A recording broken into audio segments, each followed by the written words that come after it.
கர்த்தருடைய பரிசுத்த நாமம் மகிமைப்படுவதாக. ஆண்டவராகிய இயேசு கிறிஸ்துவ நாமத்தினாலே உங்கள் யாவரையும் நான் வாழ்த்தி வரவேற்கிற இயேசப்பா உங்களை ஆசீர்வதிப்பாராக. இந்த நாளிலும் கூட பிரசங்கத்திற்கு தலைப்பு என்னன்னு கேட்டேன், நீ நாற்றம் அல்ல நறுமணம் என்று தலைப்பில் நம்ம பிரசங்கத்தை கேட்க போகிறோம். நீ நாற்றம் அல்ல நறுமணம். உலகம் சொல்லுகிறது நீங்கள் நாற்றமாய் போனீர்கள், எதற்கும் பிரயோஜனம் இல்லாதவர்கள், அவ்வளவுதான் முடிந்தது, நீங்கள் நாற்றமானவர். நாற்றத்தை பார்த்து யாராச்சும் விரும்புவாங்களா? சொல்லுங்க, விரும்புவாங்களா? பக்கத்தில் இருப்பாங்களா? விலகி ஓடி விடுவாங்க. இந்த நாளிலும் கூட 2 கொரிந்தியர் 2:15 வசனத்தை ஒருவர் வாசிக்கலாம். ரட்சிக்கப்படுகிறவர்களுக்குள்ளேயும் நாங்கள் இங்கே அப்போஸ்தலனாகிய பவுல் அடிகளார் கொரிந்து சபைக்கு சொல்லும்போது சொல்கிறார், ரட்சிக்கப்படுகிறவர்களுக்குள்ளேயும் கெட்டு போகிறவர்களுக்குள்ளேயும் நாங்கள் தேவனுக்கு கிறிஸ்துவின் நற்கந்தமாய் இருக்கிறோம். நற்கந்தம்னா நல் வாசனையாய் நறுமணமாய் நாங்கள் இருக்கிறோம் என்று இங்கே அப்போஸ்தலனாகிய பவுல் சொல்கிறார். ஊழியத்தின் நிமித்தம் சுவிசேஷ ஊழியம், கர்த்தருடைய நாம மகிமைக்குன்னு அவங்க செய்கிற காரியங்களை குறித்து பேசும் பொழுது ஒரு சில ஜனங்கள் அவரை ஏற்றுக்கொள்ளாத பொழுதும் நாங்கள் என்ன செய்ய, ரட்சிக்கப்படுறவங்களுக்கு நாங்கள் நற்கந்தமாக இருக்கிறோம், கெட்டு போகிறவங்களுக்கு நாங்கள் மரண வாசனையாகவும் ரட்சிக்கப்படுகிறவர்களுக்கு ஜீவ வாசனையாகவும் இருக்கிறோம் அப்படின்னு சொல்லி அங்கே சொல்லுகிறார். அங்கே கொரிந்து சபைக்கு தன்னை குறித்து ஊழியத்தை குறித்து அங்கே பேசும் பொழுது இப்படியான காரியங்களை சொல்லுகிறார். இன்னைக்கு நாம் இந்த வசனத்தின் அடிப்படையில் தலைப்பு, நீ நாற்றம் அல்ல நறுமணம். கெட்டு போகிறவங்களுக்கு பார்வையில் ஏசப்பாவை அறியாமல், சபைக்குள்ளே வராமல், தேவனை தேடாமல், இயேசுநாதரை அறிந்து கொள்ளாதவங்க பார்வையில் நீங்கள் நாற்றமாய் தெரிவிங்க. எப்படி தெரியும்? ஆமாம், பிரயோஜனம் இல்லாதவங்க, ஒன்றுக்கும் பிரயோஜனம் இல்லாதவங்க இவங்களா? ஐயோ, அல்லேலூயா அல்லேலூயா, ஆண்டவர் இயேசு வரப்போறாரு வந்துடுவார், பரலோகம் இருக்குது, நாம் அங்கே போகணும், இன்னொரு வாழ்க்கை சொர்க்கமாகிய பரலோகத்தில் என்ன செய்யுது, வாழ்க்கை இருக்குதான், அவரோட கூட வாழணுமா, அதனால் இங்கே அப்படி இருக்கணும் எப்படி இருக்கணும், இயேசுவை தேடுங்க, இயேசுவை நம்புங்க, அவர் சீக்கிரம் வரப்போறாரு, பூமியை தியானித்திருக்க போறாரு, அவர் மரிச்சார், உயிரோடு எழுந்தார், பாவத்தை சுமந்தார், சாபத்தை அக்கிரமத்தை எல்லாத்தையும் கழுவி நீக்கிட்டார், அவர்கிட்ட போனால் மட்டும்தான் பரலோகம் போக முடியுமா? எப்போ பார்த்தாலும் இது சொல்லிக்கிட்டு இருப்பாங்கன்னு சொல்லி ஏசப்பாவை அறியாதவங்க, ரட்சிக்கப்படாதவங்க முகத்தை சுளித்து நம்மளை வித்தியாசமாக பார்ப்பாங்க. முகம் சுளிக்கிற அளவுக்கு ஒரு துர்க்கந்தத்தை போல ஒரு நாற்றமாய் நம்மளை பார்க்கலாம். ஆனால் ஆண்டவருடைய பார்வையில் நாம் நறுமணமாக இருக்கிறோம். நாற்றத்தை பார்த்தோன்னே எல்லாரும் முகம் சுழிச்சு என்ன செய்வாங்க, விலகி ஓடி விடுவார்கள். ஆனால் நறுமணத்தை பார்த்து அநேகர் தேடி ஓடி வருவார்கள். இன்னைக்கு இதன் அடிப்படையில் ஒரு சம்பவத்தை நம்ம பார்க்க போகிறோம். சம்பவத்தை நாம் தியானிக்க போகிறோம். யோவான் எழுதின சுவிசேஷம் 11வது அதிகாரத்தை தான் இந்த நாளில் நாம் தியானிக்க போகிறோம். என்ன சம்பவம்னு சொன்னால், மார்த்தாள், மரியாள் மற்றும் அவனுடைய சகோதரன் லாசரு, அவன் கூட பிறந்தவன் லாசரு, இவர்களுடைய குடும்பத்தில் விசேஷமாக லாசரு வியாதிப்பட்டு இருக்கிறான். அவன் மரித்து போகிறான். அவனை எல்லாரும் நாற்றமாய்த்தான் பார்த்தாங்க. எப்படி பார்த்தாங்க? செத்து போயிட்டான், அவளை தான் நாறிட்டான், நாற்றமாக போச்சு உங்கள் வாழ்க்கை அப்படின்னு நினைக்கிறாங்க. இந்த சம்பவத்தை தான் நம்ம பார்க்க போகிறோம். என் நாமத்தினாலே எதை கேட்டாலும் நான் உங்களுக்கு என்ன செய்வேன், அதை தருவேன்னு ஆண்டவர் வாக்கு கொடுத்துருக்காரு. குமாரனில் பிதா மகிமைப்படும்படிக்கான காரியங்களையும் நான் என்ன செய்வேன் இருக்கிறாரு. தேவ நாமம் மகிமைப்படும்படியான காரியம், நீங்கள் நினைச்சு பார்க்காத காரியத்தை ஆண்டவர் இந்த நாட்டில் செய்ய போகிறார். நீங்கள் நினைச்சே பார்க்காதத அற்புதத்தை ஆண்டவர் செய்ய போகிறார். தேவ நாமம் மகிமைப்பட போகிறது. தேவ மகிமையை நீங்க மட்டும் இல்லை, உங்களை சுற்றி இருக்கிற எல்லாரும் பார்க்க போறாங்க. இதுவரைக்கும் நீங்க நாற்றமா இருக்கலாம், இதுவரைக்கும் ஒரு முகஞ்சொலிக்கிற மாதிரி பார்க்கறதுக்கு அற்பமாய் ஏளனமான வாழ்க்கை வாழ்ந்து கொண்டு இருப்பது போல எல்லாருடைய பார்வையில் நீங்க தெரியலாம். ஆனா இதெல்லாம் ஏன் நடந்துச்சுன்னா ஆண்டவர் சொல்லாரு, கர்த்தருடைய நாமம் மகிமைப்பட போகுது. உன்னை முகஞ்சொலிச்சவங்க, விட்டு விலகி ஓடினவங்க, உன்னை அற்பமா ஏளனமா பார்த்தவங்க, உன்னிடமாய் தேடி ஓடி வரும்படிக்கு நாற்றமாய் அருவருப்பாய் பார்த்தவங்க உன்னை நறுமணமாய் ஆச்சரியமாய் பார்க்கும்படிக்கு கர்த்தருடைய மகிமை வெளிப்பட போகுது. யோவான் 11வது அதிகாரம் 1வது வசனத்தை 2வது வசனத்தை வாசிக்கலாம். மரியாளும் அவள் சகோதரியாகிய மார்த்தாளும், மரியாள் அப்புறம் அவர் சகோதரி மார்த்தாள் இருந்த பெத்தானியா கிராமத்தில் உள்ளவர்கள், இவங்க பெத்தானியா கிராமத்துல இருந்தாங்க. லாசரு என்னும் ஒருவன் வியாதிப்பட்டு இருந்தான். லாசர் என்கிறவன் வியாதிப்பட்டு இருந்தான். கர்த்தருக்கு பரிமள தைலம் பூசி தன் தலைமயிரால் அவருடைய பாதங்களை துடைத்தாள். அந்த மரியாளே அவளுடைய சகோதரியாகிய லாசரு வியாதியாய் இருந்தான். அவளுடைய மரியாள் மார்த்தாள் என்பவருடைய சகோதரன் வியாதிப்பட்டு இருந்தான். எப்படி இருந்தானா? வியாதிப்பட்டு இருக்கிறான். இவங்க யாரு? பெத்தானியா கிராமத்தில் உள்ளவங்க. இவங்க யாரு? லூக்கா எழுதின சுவிசேஷம் 10வது அதிகாரத்தில் 38 42 வரைக்கும் வசனத்தை நீங்க வாசி பார்த்தீங்கன்னா, பெத்தானியாங்கிற கிராமத்துக்கு போறாரு. அங்க மார்த்தாள் என்பவள் இயேசுநாதரை வீட்டுக்கு வாங்கன்னு ஏற்றுக்கிறா. ஏற்றுக்கொண்ட மாத்திரம் மரியாளுங்கிற சகோதரி அவளுக்கு இருக்கிறாங்க. இயேசுவின் பாதத்தில் இந்த மரியாள் என்பவள் உட்கார்ந்து அவர் வசனத்தை அவர் பேசுறதை கேட்டுக்கிட்டே இருந்தா. மார்த்தாள் அவரையும் அவருடைய சீசர்களுக்கும் என்ன செஞ்சார்னா, அவருடைய சீசர்களுக்கும் சாப்பாடு எல்லாத்தையும் ஆயத்தம் பண்ணி கொண்டிருந்தார். பல வேலைகளை செஞ்சு இயேசுநாதரை அவருடைய சீசர்களை கவனிக்கும்படி இருக்கிறா. ஆனால் அவளுடைய சகோதரியோ என்ன செய்கிறார்னா, இயேசுநாதருடைய பாதத்தில் உட்காந்து அவருடைய வசனத்தை அவர் பேசுகிறத கேட்டுக்கிட்டே இருக்கிறார். அப்போ ஆண்டவர்கிட்ட சொல்கிறா, நான் தனியே வேலை செஞ்சிட்ருக்கிறேன், இயேசுநாதரே உங்களுக்காகவும் உங்கள் சீடருக்காக தான் வேலை செய்கிறேன். ஆனால் என் தங்கச்சி உங்கள் பாதத்து அருகில் உட்காந்து நீங்கள் பேசுகிற வசனத்தை நீங்கள் பேசுகிறத கேட்டுட்டு இருந்தா நான் எப்படி வேலை செஞ்சு முடிப்பேன்? ஒண்டியாக இருந்து எல்லாத்துக்கும் எப்படி ரெடி பண்ணி கொடுப்பேன்? அவங்க தங்குறதுக்கு, அவங்க சாப்பிட்றதுக்கு, அவங்களுக்கு எல்லாத்தையும் நான் ஆயத்தம் பண்ணணுமே. உங்களுக்கு கவலை இல்லையா? அவளை என் கூட வேலை செய்யும்படி அனுப்பி விடுங்க அப்படின்ற மாதிரி அவர் சொல்கிறார்.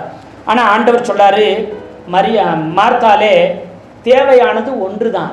நீ பல காரியத்தை நினச்சி நீ என்ன செஞ்சிட கவலைப்பட்டுக்கிட்டே இருக்கிற. தேவையானது ஒன்றே, என் பாதத்தில் உட்காந்து என் வசனங்களை என் சத்தியத்தை முதல்ல கேட்கணும். அதனால் அவங்க உற்சாகமாக கேட்குறான். என்ன சார், தேவையானது ஒன்று தான் அப்படின்னு சொன்ன உடனே அவர் அமைதியாக போய் அவருடைய வேலையை நிச்சயமாக பார்த்துருப்பார். அப்போ அவருடைய வசனம் கேட்கட்டும், ஏன் வசனம் கேட்குறதுல தடை பண்ணணும். அப்போது இவன் என்ன செய்கிறான், சரி நாம் நம்முடைய வேலையை சீக்கிரமாக செஞ்சு முடிச்சுட்டு என்ன செய்வோம், நாமளும் வசனத்தை கேட்கலன்னு நினைத்தாலோ தெரியலை. அல்லேலூயா சொல்லுங்களேன். நல்ல பங்கு மரியாள் தெரிஞ்சுக்கிட்டான். இப்படிப்பட்ட நல்ல குடும்பம் இயேசுநாதரோடு கூட ரொம்ப அன்பாய் நேசமாகவும் ஒரு குடும்பத்தை போல ரொம்ப உறவாய் இருந்தவங்க இவங்க. பாருங்க 3வது வசனம், அந்த அதிகாரத்தில் 3வது வசனத்தை வாசிக்க. யோவான் 11:3. அப்பொழுது அவருடைய சகோதரிகள், ஆண்டவரே, நீ சிநேகிதனாய் இருக்கிறவன் வியாதியாய் இருக்கிறான் என்று சொல்ல. அப்போ வேலை ஆட்களையோ இல்ல உறவுகளையோ நண்பர்களையோ ஆட்களை அனுப்பி விட்டுட்டு சொல்றாங்க, பாருங்க, லாசரு என்பவன் உம்முடைய சிநேகிதன், உம்முடைய நண்பர், உம்முடைய தோழன் லாசரு வியாதியா இருக்கிறான்றார். அப்ப தோழன் நண்பர்கிட்ட நாம் எப்படி பழகுவோம்?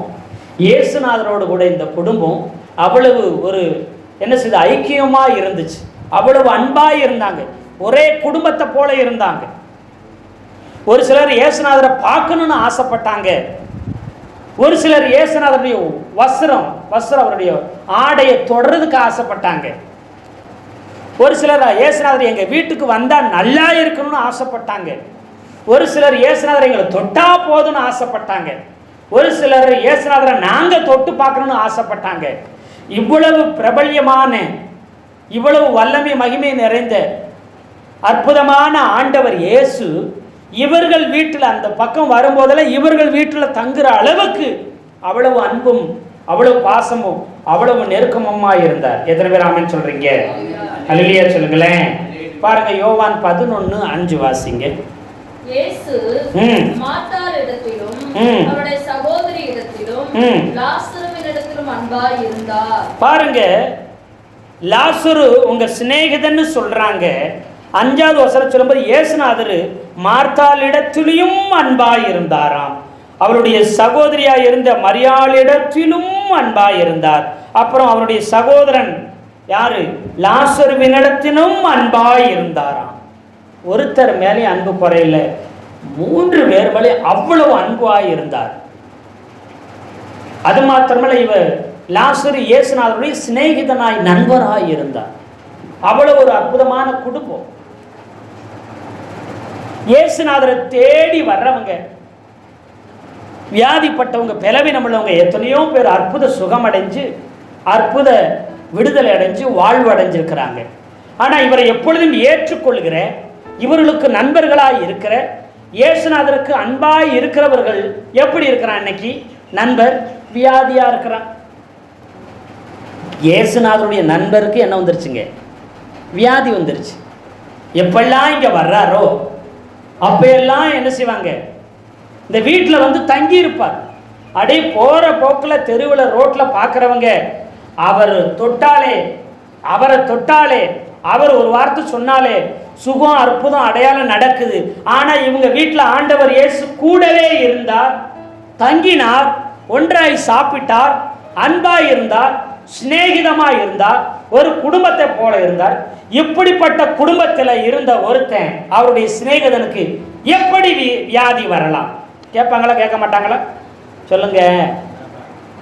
பெரும்பாடுள்ள ஸ்திரீ, அவர் அந்த வழியா போறாரு, இதில் யாருக்கும் தெரியாமல் ஓடி 12 வருஷம் வியாதி, 12 வருஷமா ரத்தப்போக்கு போகுது, ஓடி போய் அந்த வசரத்தில் ஓரத்தில் போய் தொட்டுச்சு.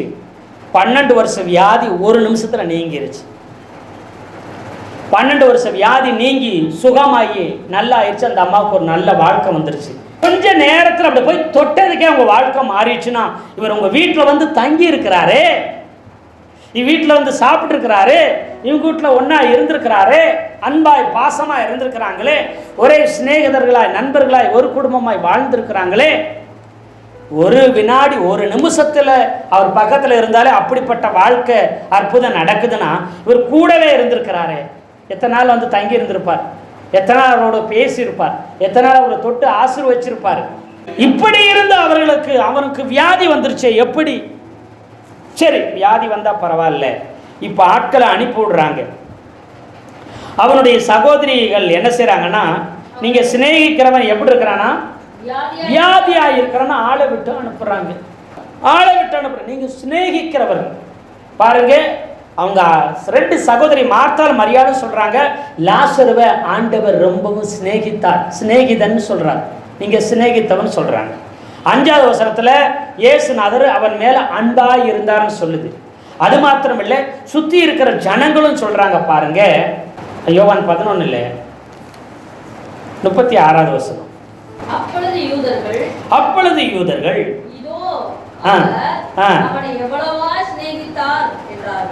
அங்கே இருக்கிற சுத்தி வீட்டை சுற்றிலே அங்கே பக்கத்தில் இருக்கிற அறிமுகமான அந்த பட்டணத்தில், அந்த கிராமத்தில் இருக்கிற ஜனங்கள், யூதர்கள், அவர்கள் பார்க்குறாங்க இயேசுநாதர் என்ன செய்கிறாராம், அழுகிறார். யாரு?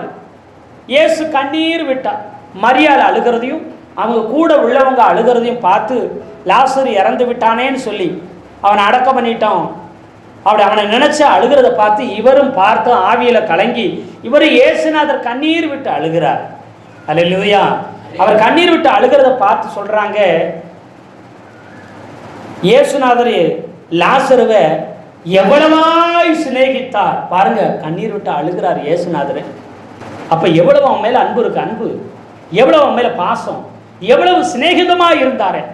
அழுகிறார், அவரே அழுகிறார்.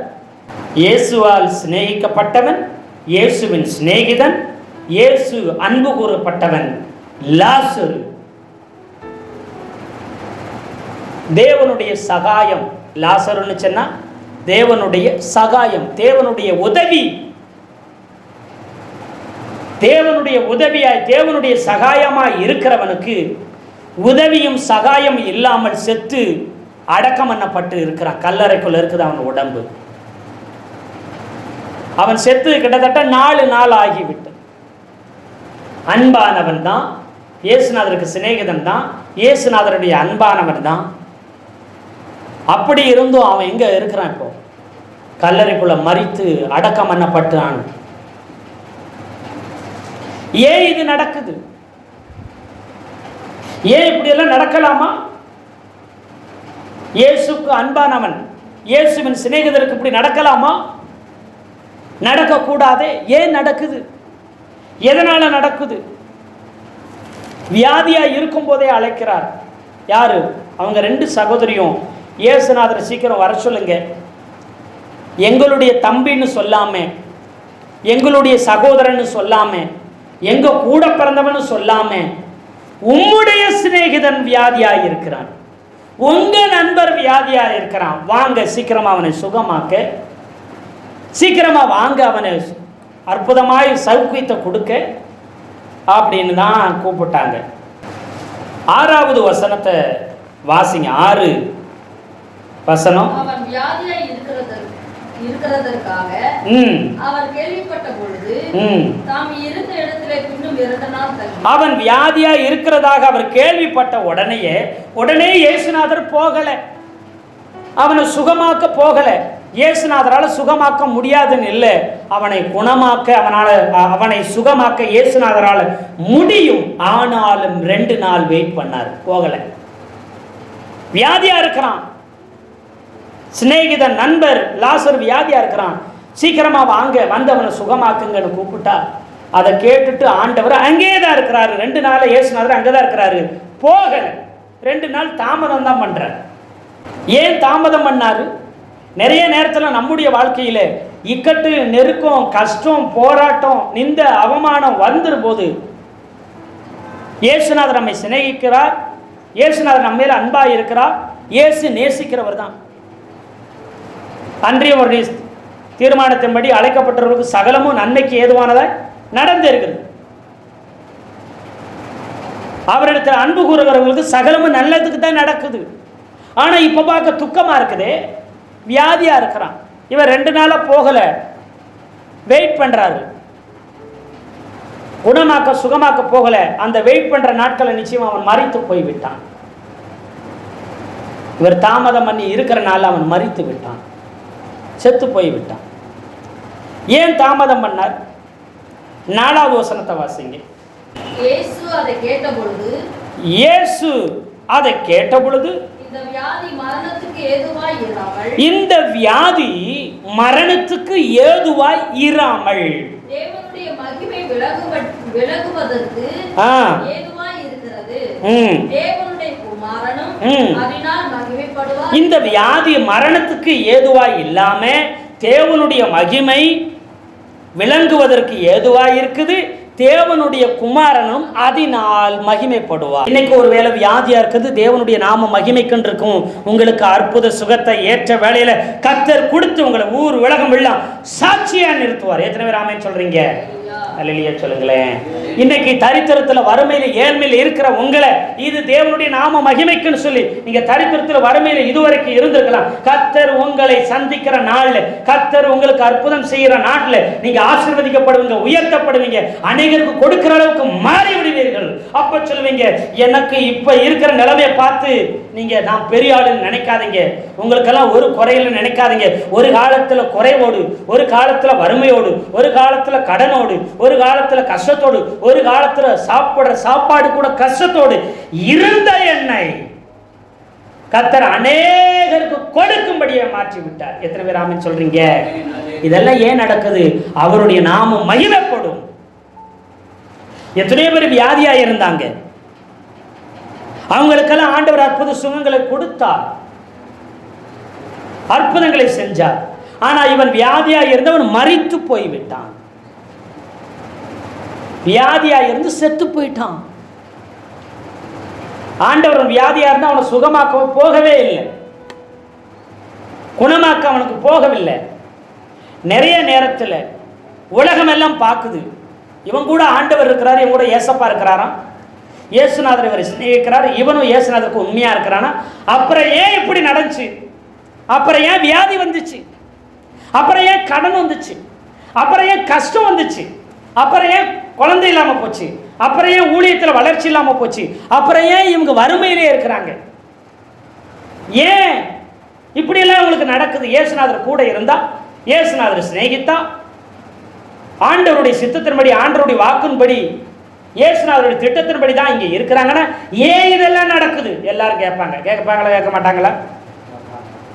உங்களை பார்க்குறவங்க கேட்பாங்க. இப்போ நீங்களும் யோசிப்பீங்க, ஏன் இது நடக்குது? ஏன் இப்படி எல்லாம் நடக்குது? இயேசுநாதர் தான் சொன்னாரு, இயேசுநாதர் தான் சிநேகித்தாரு, இயேசுநாதர் தான் அன்பா இருக்கிறாரு, இயேசுநாதர் எவ்வளவாய் இவனை நேசித்தாரு, அதனால இவனுக்காக கண்ணீர் விடுறாருன்னு சொல்லி எல்லா ஜனங்களும் சொல்றாங்கல்ல. அப்ப ஏன் வியாதியை வர விட்டாரு? முதல்ல. ரெண்டாவது, ஏன் வியாதியிலே சாக விட்டாரு? எல்லாரும் கேட்கிற கேள்வி. இன்னைக்கு உங்களை பார்த்தா அப்படித்தான் கேட்கல. ஏன் மரணம் அடைஞ்சாங்க? ஏன் செத்து போனாங்க? ஏன் வியாதி வந்துச்சு? ஏன் இப்படிப்பட்ட இழப்பு வந்துச்சு? ஏன் இப்படி தனிவரம் ஆயிட்டீங்க? ஏன் இப்படி பண கஷ்டம்? ஏன் இப்படி வாழ்க்கையில் கஷ்டம்? ஏன் குடும்பத்தில் இப்படி ஒரு குழப்பம்? ஏன் ஒன்று மேலே ஒன்று வர்ற மாதிரி வருதே? இதெல்லாம் ஏன் இப்படி நடக்குது? உங்ககிட்ட இயேசுநாதர் இருக்கிறாரா? இயேசுநாதர் உங்களை நேசிக்கிறாரா? இயேசுநாதர் உங்களை ஆசீர்வதிக்கிறோம்னா ஏன் இப்படியெல்லாம் அடிமேல் அடி விழுந்த மாதிரி இருக்குது? பட்ட இடத்துல படும் கெட்டக்கூடிய கெடும்ன்ற மாதிரி ஏன் உங்களுக்கு மட்டும் அடிமேல் அடியே வந்துட்டு இருக்கிற மாதிரி இருக்குது? ஏன் உங்களுக்கு மட்டும் இப்படி நெருக்கத்து மேல் நெருக்கம்? ஒரு பக்கம் வியாதி வந்துச்சு, இன்னொரு பக்கம் மரணம் ஆகி போச்சு. மரணம் ஆனதுக்கு அப்புறம் இயேசுநாதர் வரல. எத்தனை பேர் ஆமென் சொல்றீங்க? கவனிச்சு பாருங்க. 4 நாள் ஆயிடுச்சுங்கிறார். இயேசுநாதர் 4வது நாள்ல வந்தார். அவன் வியாதியா இருக்கும்போது கூப்பிட்டக்கு வியாதியா இருக்கும் போதே வரல. அவன் செத்த அன்னைக்கும் வரல, அடக்கம் பண்ண அன்னைக்கும் வரல. அவன் வியாதியிலையும் நல்ல வியாதியும் குணமாக்க வரல, அவனை சாக விடாம தடுக்கவும் வரல, செத்த அன்னைக்கும் அடக்கத்துக்கும் வரல, அல்லது எந்த காரியத்துக்கு ஆறுதல் சொல்றதுக்கும் வரல. இப்போ செத்து 4 நாள் ஆயிடுச்சு. சொன்னவங்க என்ன சொல்லியிருப்பாங்க? இயேசுநாதரை நாங்கள் போய் பார்த்தோம், அவர்கிட்ட வாங்கன்னு சொன்னோம், அவர் எங்க கூடயே வந்திருந்தாலும் லாசரு சாகிறதுக்கு முன்னாடி வந்திருக்கலாம். சொல்லுவாங்களா? சொல்ல மாட்டாங்களா? கூப்பிட போனாலும் சொல்லியிருப்பாங்கல்ல. எங்க கூடயே இயேசுநாதர் உடனே வந்திருந்தா உங்க தம்பி சாகிறதுக்கு முன்னாடி, உங்க சகோதரன் சாகிறதுக்கு முன்னாடி வந்திருக்கலாம். ஆனா இயேசுநாதர் வரல. கூப்பிட போனா சொல்லியிருப்பாங்களா? சரி, கொஞ்சம் தாமதம் பண்ணாலும் வேலையில் இருந்தால் சீக்கிரமா செஞ்சு முடிச்சுட்டு வந்திருந்தா கூட ஒருவேளை கடைசி நிமிஷத்துல வந்திருக்கலாம். அப்பையும் இயேசுநாதர் வரல. ஏன் வரல? எவ்வளவா அவர் மேல பாசமா இருந்தீங்க, எவ்வளவா அவரை பராமரிச்சீங்க, எவ்வளவா அவரை வீட்டுக்குள்ள ஏத்துக்கிட்டீங்க, எவ்வளவு அவருக்கு பணிவிடையும் ஊழியமும் செஞ்சீங்க, அதையெல்லாம் அவர் மறந்துட்டு அங்க உட்கார்ந்துகிட்டு இருக்கலாமா? இதுதான் அவர் உங்க மேல வச்ச பாசமா? இதுதான் அவர் உங்க மேல வச்ச அன்பா? ஏன் அப்படி உட்கார்ந்துட்டு இருந்தார்? ஏன் அவர் வரல? எங்க கூடயே வரல. ஏன் நாங்க சொல்லி செய்தி சொன்னோன்னே அவசர அவசரமா அவர் வராம இருந்தார்? கேள்வி வருதா வரலையா உங்களுக்கு? அவருக்கு தெரியும், நான் இப்பயே போனேன்னா அவனை வியாதி சுகமாக்கணும்னா எல்லாரையும் போல 100 பேருக்கு 1000ல் எல்லாத்துக்கும் நடக்கிற மாதிரி எனக்கும் நடந்துருச்சு, இவனுக்கும் நடந்துருச்சுன்னு போயிடுவாங்க. எல்லாத்துக்கும் நடக்கிறதா இவனுக்கு நடந்திருக்குது. இயேசுநாதர் எங்கே போனாலும் ஒரு அற்புதத்தை செஞ்சிருவாரு, ஒரு அதிசயத்தை செஞ்சிருவாரு, ஒரு சுகத்தை கொடுத்துருவாரு, ஒரு நல்லது நடந்து போயிடும். இது எப்பயும் வழக்கம் போல நடக்கிறதா. 10ல் 1 11, 100ல் 1 101, 1000ல் 1 1001 தான் நடந்திருக்குது அப்படின்னு எல்லாம் போயிடுவாங்க. ஆமாவா இல்லையா? ஆனா ஆண்டவருக்கு தெரியும், இயேசுநாதருக்கு தெரியும், தேவனுடைய நாமம் மகிமைக்குன்னு இது நடக்குது. நானும் மகிமைப்படுவேன், பிதாவும் மகிமைப்படுவார், கூட இருக்கிற 12 சீசர்களும் என் மேல விசுவாசம் வைப்பார்கள். அது மாத்திரம் இல்லை, நான் அங்க போய் கண்ணீர் வடிக்கும் பொழுது லாசரு மேல எவ்வளவு அன்பா இருந்தார், எவ்வளவு சிநேகித்தார் எல்லா ஜனங்களும் பார்ப்பாங்க. இதுவரைக்கும் சாவுக்கு வரல, இதுவரைக்கும் வியாதியா இருக்கும்போது வரல, இதுவரைக்கும் சுகமாக்க வரல, இதுவரைக்கும் ஆறுதலா 4 வார்த்தை சொல்ல இயேசுநாதர் வரலன்னு சொன்னவங்க இப்ப இயேசுநாதர் வந்து அவனை எங்க வச்சிங்க, அவனை எங்க அடக்கம் பண்ணீங்கன்னு சொல்லி அவருக்கு ஆவியில கலங்கி கண்ணீர் வடிக்கும் பொழுது எவ்வளவா இவனை நேசித்தா, உங்களை எவ்வளவா இயேசுநாதர் நேசிக்கிறாருங்கிறத நீங்க பார்க்கறது மாத்திரம் இல்லை, உலகம் பார்த்து சாட்சி சொல்ல போகுது. எத்தனை பேர் ஆமென் சொல்றீங்க? அல்லேலூயா.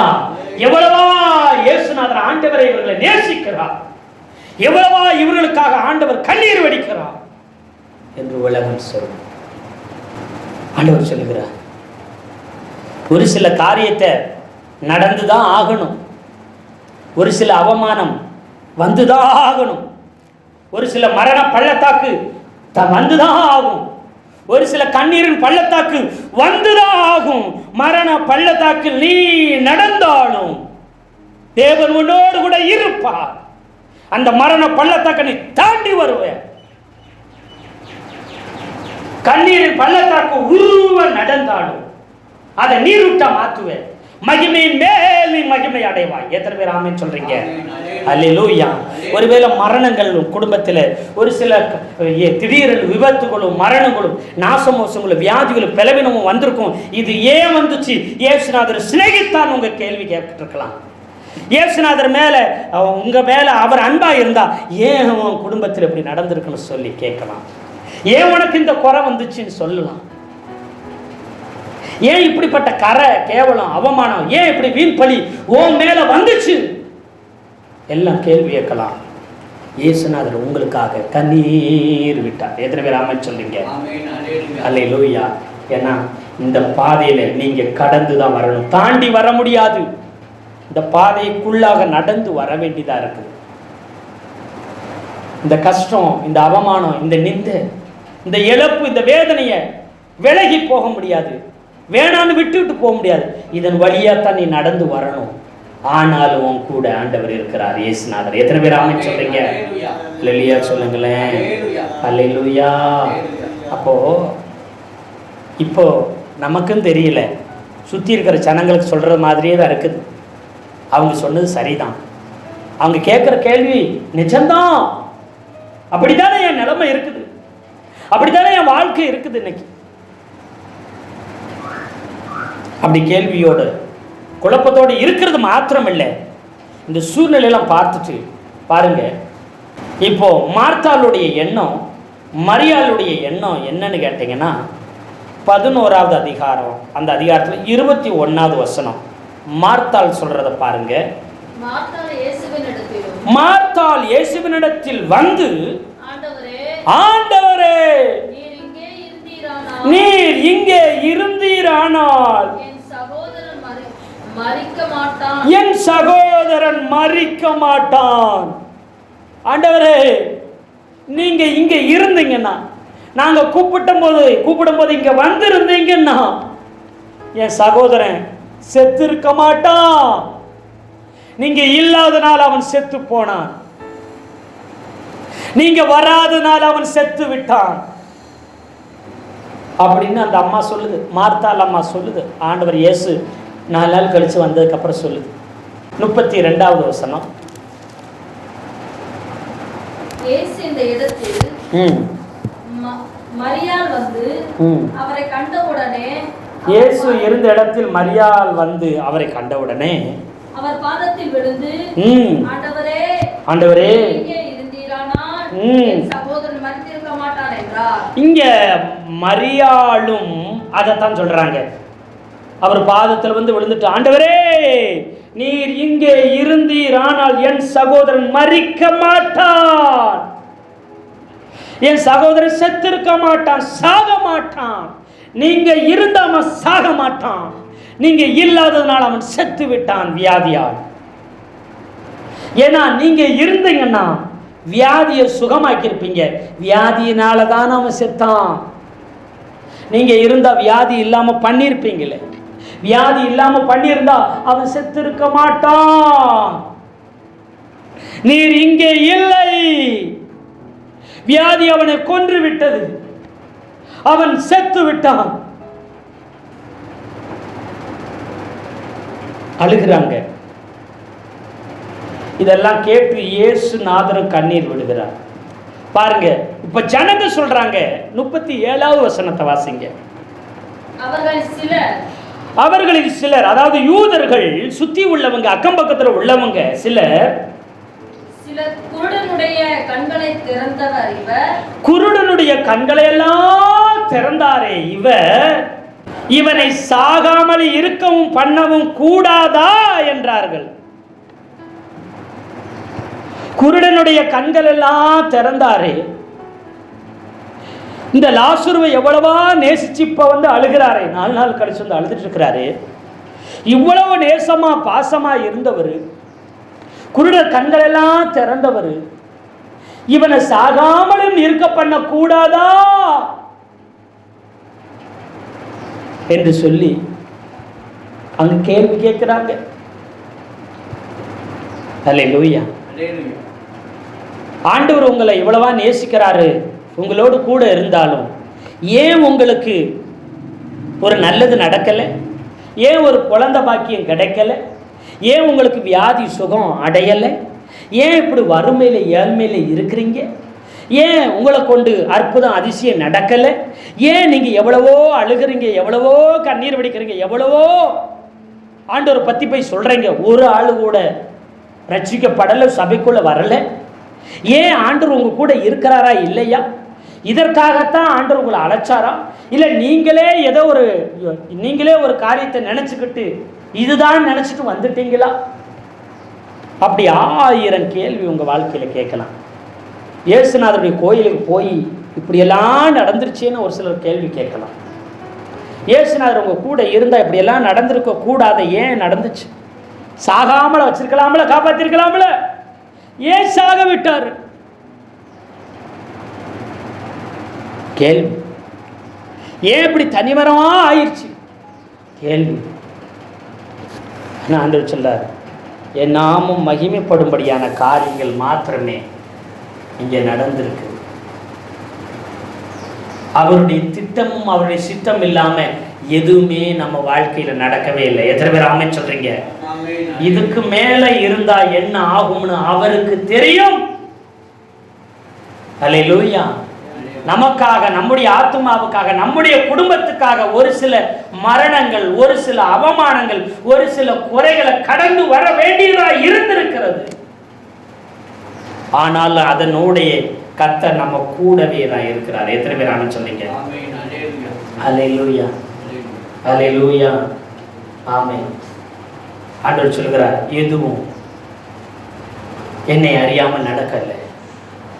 நிறைய நேரத்தில் கேள்வி வருது, அல்லேலூயா, நமக்கு குழப்பம் வருது, துன்பம் வருது.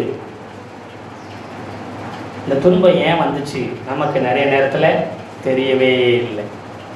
அல்லேலூயா. ஒரு நிமிஷம் கண்களை மூடி ஆண்டவர் பார்த்து, இது நாள் வரைக்கும் ஒரு சிலர் கேட்ட கேள்வி நிமித்தம் நான் வேதனையோட, ஏன் ஆண்டவரே இப்படி நடந்துருச்சு, ஏன் இப்படி விட்டீங்கன்னு சொல்லி ஒரு சில நேரம் நான் வேதனையோடு கேட்டது உண்டு. ஆனால் அன்றைக்கி மன்னிங்க, எதுவுமே உங்கள் கை மீறி எதுவுமே நடக்கலை, உங்களுக்கு தெரியாமல் எதுவுமே நடக்கலை. துன்ப பெருக்கிலே சோர்ந்திடாதே, அன்பர் அறியாமல் வந்திடாதே. துன்ப பெருக்கிலே சோர்ந்திடாதே, அன்பர் அறியாமல் வந்திடாதே. கண்விழி போல் நான் காத்திடுவேன் என்றனரே, கண்விழி போல் நான் காத்திடுவேன் என்றனரே. அன்பராம் இயேசுவை பார்த்து கொண்டு இன்பமாக உந்தன் பாதையோடு, அன்பராம் இயேசுவை பார்த்து கொண்டு இன்பமாக உந்தன் பாதையோடு, நீரே வாலியும் சத்தியமும் ஜீவனுமே, நீரே வாலியும் சத்தியமும் ஜீவனுமே.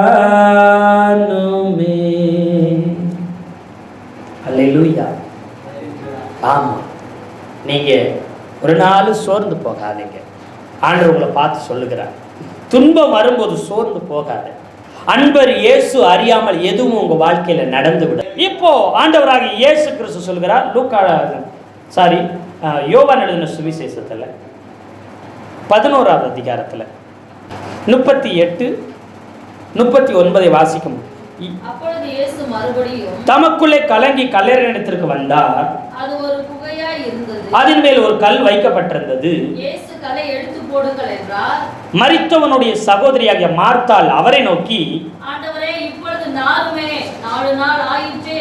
ஆண்டவரே, இப்பொழுது நாருமே, 4 நாள் ஆயிற்றே என்றார். அந்த கல்லறைக்கு கூட்டு போறாங்க. இயேசுநாதர் எங்க வச்சீங்க அவனை, லாசரு எங்க வச்சேன்னு கேட்டு கல்லறைக்கு போகிறான். ஒரு கல் பாறை மாதிரி இருக்கும், அதுக்குள்ள உடைச்சி அதுக்குள்ள என்ன செய்வாங்க, கல் பாறைகளை உடைச்சி அதில் குகை மாதிரி செஞ்சு அதுக்குள்ள என்ன செய்வாங்க, அடக்கம் பண்ணி கல்லை வச்சு புரட்டி மூடி வச்சிருவாங்க கல்லறை. ஆண்டவர் சொல்றாரு, நம்ம ஊரில் இப்போ மண்ணை தோண்டி புதைச்சி மண்ணை போட்டு மூடுற மாதிரி கிடையாது.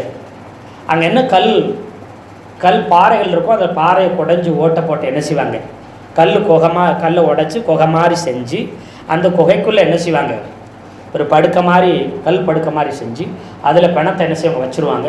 அதில் தைலங்கள் பூசி, ஒரு சில தைலங்கள் எல்லாத்தையும் பூசி என்ன செய்வாங்க, மேலே வெள்ளை துணி சுற்றி அதில் தைலம் பூசி அப்படியே காலில் இருந்து தலை வரைக்கும் உச்சந்தலை வரைக்கும் அப்படியே துணியை வச்சு வெள்ளை துணியை வச்சு சுற்றி அந்த தைலம் பூசி என்ன செய்வாங்க கட்டி வச்சுருவாங்க. அது அப்படியே இதாகி போயிடும். உள்ளே வச்சுட்டு வெளியில் ஒரு பெரிய கல்லை வச்சு அந்த நுழைவாயில், ஒரு மனுஷன் உள்ளே போகிற மாதிரி வாயில் இருக்கும், அந்த வாசலுக்குள்ளே போகிற மாதிரி ஒரு பெரிய கல் என்ன செஞ்சுருவாங்க, கல்லை வச்சு அதை அடைச்சி வச்சுருவாங்க. அதுதான் கல்லறை. அதில் புரியுதுங்களா? அப்படித்தான் அடக்கம் பண்ணுவாங்க. நம்ம ஊரில் அடக்கம் பண்ணுறதை பார்த்தா நமக்கு அதுக்கு இதுக்கும் புரியாது. மண்ணுக்குள்ளே தானே வைப்பாங்க, எப்படா அப்படி நமக்கு குழப்பம் வரும். ஆனால் அவங்க அப்படித்தான் அடக்கம் பண்ணி வச்சுருப்பாங்க. இப்போ போயிட்டு கல்லறைக்கு முன்னாடி நிற்கிறாரு. அவன் அடக்கம் பண்ண கல்லறைக்கு முன்னாடி போய் நின்றுட்டு, இந்த கல்லை புரட்டி போடுங்க அப்படிங்கிறார். எவன் கல்லை எடுத்து அடைச்சானோ, எவன் கல்லறைக்குள்ளே போய் வச்சானோ, இப்போ ஆண்டவர் சொல்லாரு, கல்லை புரட்டி போடுங்கன்ற.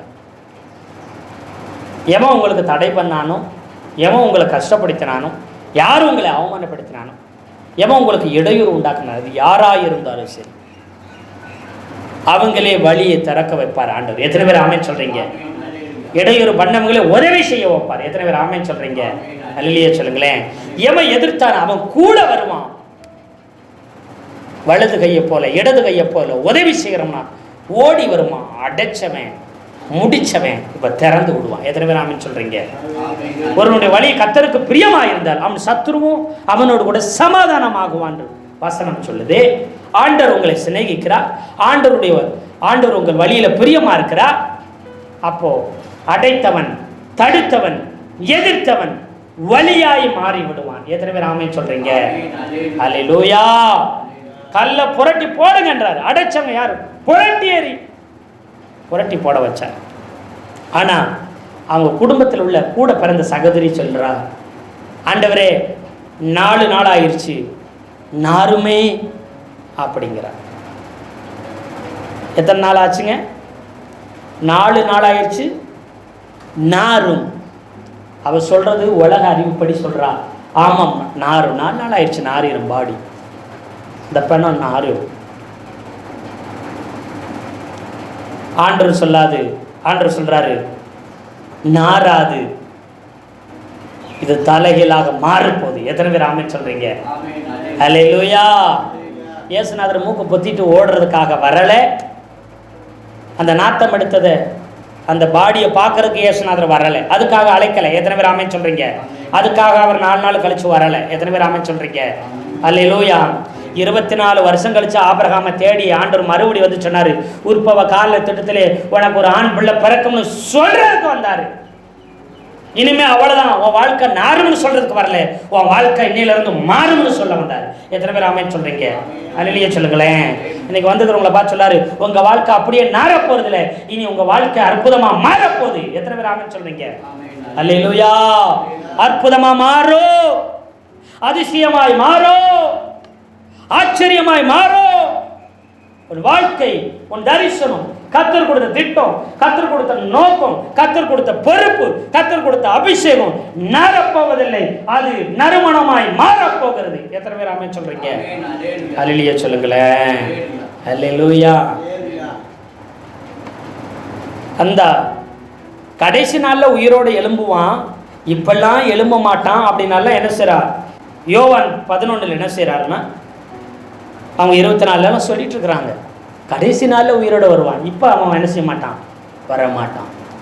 ஒரு சிலர் சொல்கிறாங்க, பாரம்பரியமாக ஒரு சிலர் சொல்கிறாங்க, இயேசுநாதர் மரித்த சில மணி நேரமே ஆன ஒரு சிறு பெண் 12 வயசு பெண்ணை யவீரின் மகளை இயேசுநாதர் போய் உயிரோடு எழுப்பினா கொஞ்ச நேரத்திலே. அப்புறம் அடுத்து மரித்து கொஞ்ச நேரம் ஆன சில மணி நேரங்கள் ஆன ஒரு வாலிபனை, நாயின் ஒரு விதவையனுடைய மகனை பாடையை தொட்டு அடக்கம் பண்ண போகும்போது பாடையை தொட்டு அவனை என்ன செய்தார்? உயிரோடு எழுப்பினா. அப்போல்லாம் சொன்னாங்க, இல்லை ஒரு மரித்தவனுடைய உயிர், அவனுடைய ஆவி 3 நாள் அந்த உடம்பை சுற்றி வரும். அப்படி ஒரு பாரம்பரியம், அப்படி ஒரு ஐதீகம் இருந்ததா சொல்கிறாங்க.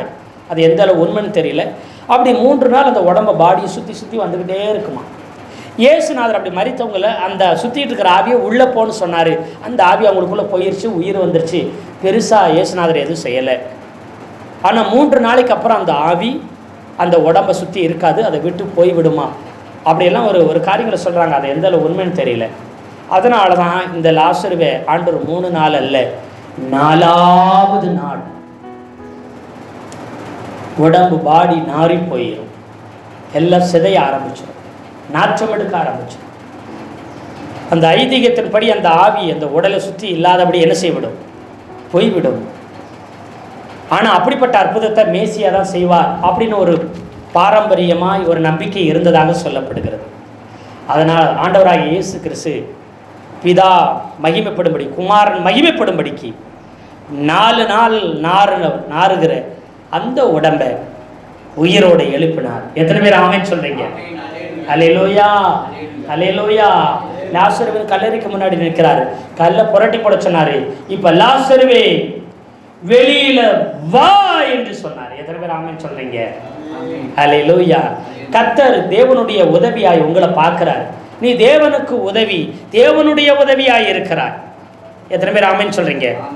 லாசர் என்று சொன்னா தேவனுடைய உதவி, தேவனுடைய சகாயம் என்ற அர்த்தம். இவன் மூலம் அநேகர் ரட்சிக்கப்பட இருக்க, இவன் எப்படி கல்லறையில் இருக்கலாம்? இயேசுநாதர் கூட உட்கார்ந்து சாப்பிட வேண்டிய இவன் எப்படி கல்லறையில் போய் செத்த பணமாய் இருக்க முடியும்? எத்தனை பேர் ஆமென் சொல்றீங்க? அல்லேலூயா. இயேசுநாதருடைய கனமான பந்தியில் நீ உட்காரணும்.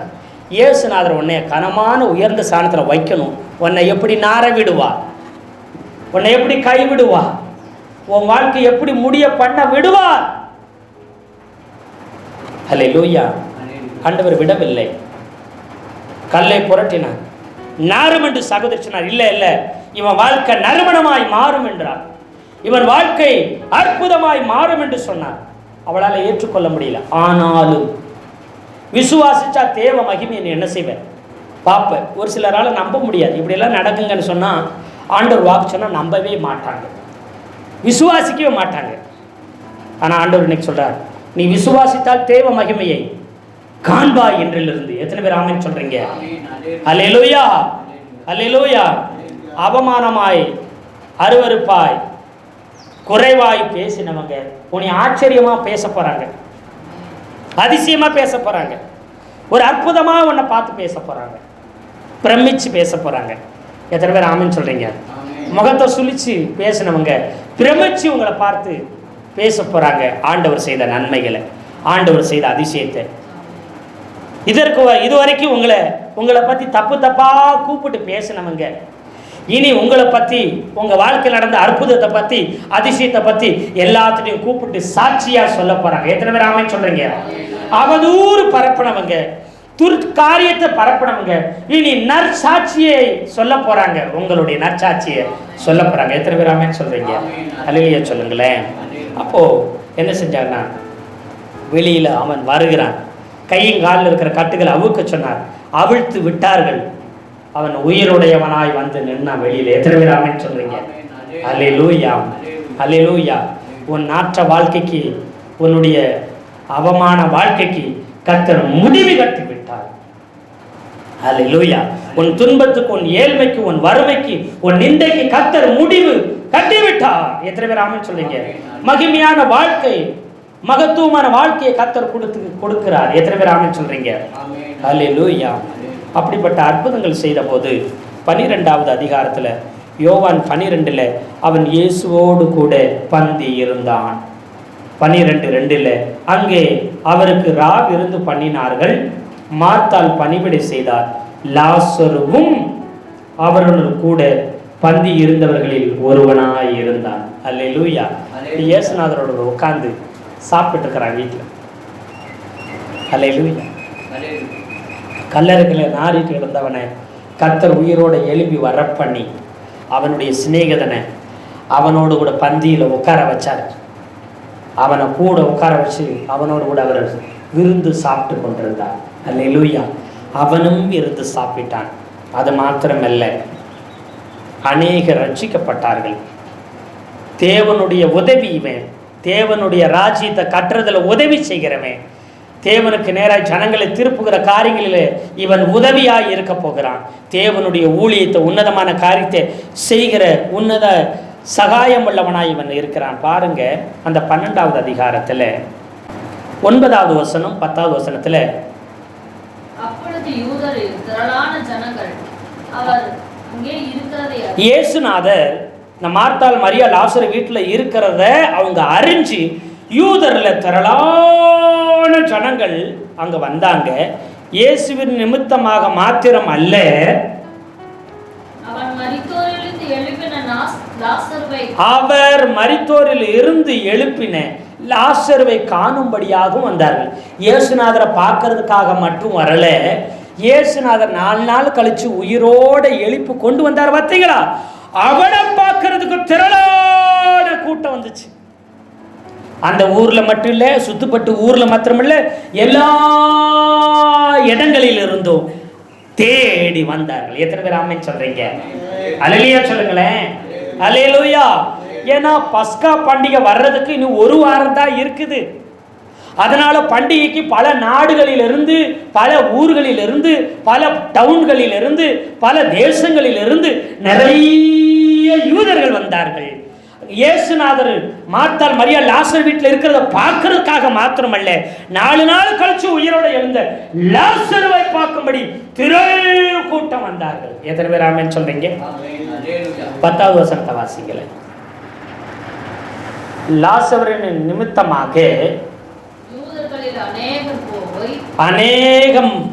அநேகர் போய் இயேசுவினிடத்தில் விசுவாசம் வைத்தார்கள். எத்தனை பேர் ஆமென் சொல்றீங்க? அல்லேலூயா, அல்லேலூயா. இயேசுநாதரிடத்துல அநேகர் விசுவாசம் வைத்தார்களாம். 11வது அதிகாரம் 45வது வசனத்தை பாருங்க.